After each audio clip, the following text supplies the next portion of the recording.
warahmatullahi wabarakatuh. Perkenalkan, nama saya Koryati Amelia dengan NIM 06131282025030, nomor absen 29 dari kampus Indralaya. Baiklah, kali ini saya akan memberikan komentar tentang materi kelompok 7 Pancasila, yaitu memahami konsep dan urgensi Pancasila sebagai ideologi negara. Seperti yang telah kita ketahui, ideologi merupakan seperangkat ide atau keyakinan yang menentukan cara pandang seseorang untuk mencapai tujuan dengan berdasar kepada Pancasila. Pancasila sebagai ideologi negara artinya seluruh warga negara Indonesia menjadikan Pancasila sebagai dasar sistem ketatanegaraan. Selanjutnya yaitu urgensi Pancasila sebagai ideologi negara. Nah, di sini ada beberapa peran konkret Pancasila sebagai ideologi. Antara lain yaitu yang pertama ya, ideologi negara sebagai penuntun warga negara. Itu artinya setiap perilaku manusia didasarkan pada preskripsi moral. Bicara tentang contohnya yaitu kita lihat saja di lingkungan sekitar kita maraknya narkoba yang menandakan bahwa preskripsi moral ideologis belum disadari keberadaannya. Oleh karena itu dibutuhkan norma-norma yang lebih jelas berupa imbauan atau pelajaran nilai-nilai Pancasila ke dalam norma hukum. Yang kedua yaitu ideologi negara sebagai penolakan terhadap nilai-nilai yang tidak sesuai dengan sila-sila Pancasila.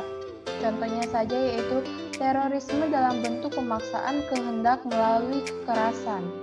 Hal ini sangat bertentangan dengan nilai toleransi berkeyakinan, hak-hak asasi manusia, dan semangat persatuan Indonesia. Lalu selanjutnya yaitu alasan diperlukannya kajian Pancasila sebagai ideologi. Kita sebagai warga negara perlu memahami kedudukan Pancasila sebagai ideologi negara. Unsur-unsur yang mempengaruhi ideologi Pancasila antara lain. Pertama yaitu unsur ateisme dalam ideologi Marxisme atau komunisme yang bertentangan dengan ketuhanan yang Maha Esa. Kedua yaitu ada unsur individualisme dalam liberalisme yang tidak sesuai dengan prinsip nilai gotong royong pada sila kelima. Yang ketiga yaitu ada kapitalisme yang memberikan kebebasan individu untuk menguasai sistem perekonomian yang tidak sesuai dengan prinsip ekonomi kerakyatan. Yang kedua yaitu pelaksanaan ideologi Pancasila bagi penyelenggara negara merupakan suatu orientasi kehidupan konstitusional. Sumber historis Pancasila sebagai sebuah ideologi. Pertama, kita akan membahas pada masa pemerintahan Presiden Soekarno. Pancasila sendiri ditegaskan sebagai pemersatu bangsa. Penegasan inilah yang dikumandangkan oleh Presiden kita, Ir Soekarno, dan pemerintahan Presiden Soeharto. Pancasila pada masa ini dijadikan sebagai asas tunggal bagi organisasi politik dan organisasi kemasyarakatan. Masa pemerintahan Presiden Habibie. Pada masa ini, resonansi Pancasila kurang bergema dikarenakan pemerintahan Habibie lebih disibukkan dengan masalah politis, baik dalam negeri maupun luar negeri. Masa pemerintahan Presiden Abdurrahman Wahid atau yang kita kenal dengan Gus Dur. Di masa ini, yang lebih dominan adalah kebebasan berpendapat sehingga perhatian terhadap ideologi Pancasila cenderung melemah. Masa pemerintahan Presiden Megawati. Pada masa ini, Pancasila sebagai ideologi semakin kehilangan formalitasnya dengan disahkannya Undang-Undang Sisdiknas Nomor 20 Tahun 2003. Pemerintahan Presiden Susilo Bambang Yudhoyono atau yang kita kenal Presiden SBY. Nah, pada masa ini tidak terlalu memperhatikan pentingnya Pancasila sebagai ideologi negara. Sosiologis Pancasila sebagai ideologi. Kita ketahui bahwa sosiologi adalah ilmu yang mempelajari tentang perilaku sosial antara individu dengan individu dengan kelompok, dan kelompok dengan kelompok. Sumber politis Pancasila sebagai ideologi negara. Pertama yaitu sila ketuhanan yang Maha Esa diwujudkan dalam bentuk semangat toleransi antar umat beragama. Kedua, sila kemanusiaan yang adil dan beradab diwujudkan dengan penghargaan terhadap pelaksanaan HAM di Indonesia. Ketiga, yaitu sila persatuan Indonesia diwujudkan dalam mendahulukan kepentingan bangsa dan negara daripada kepentingan pribadi atau individu.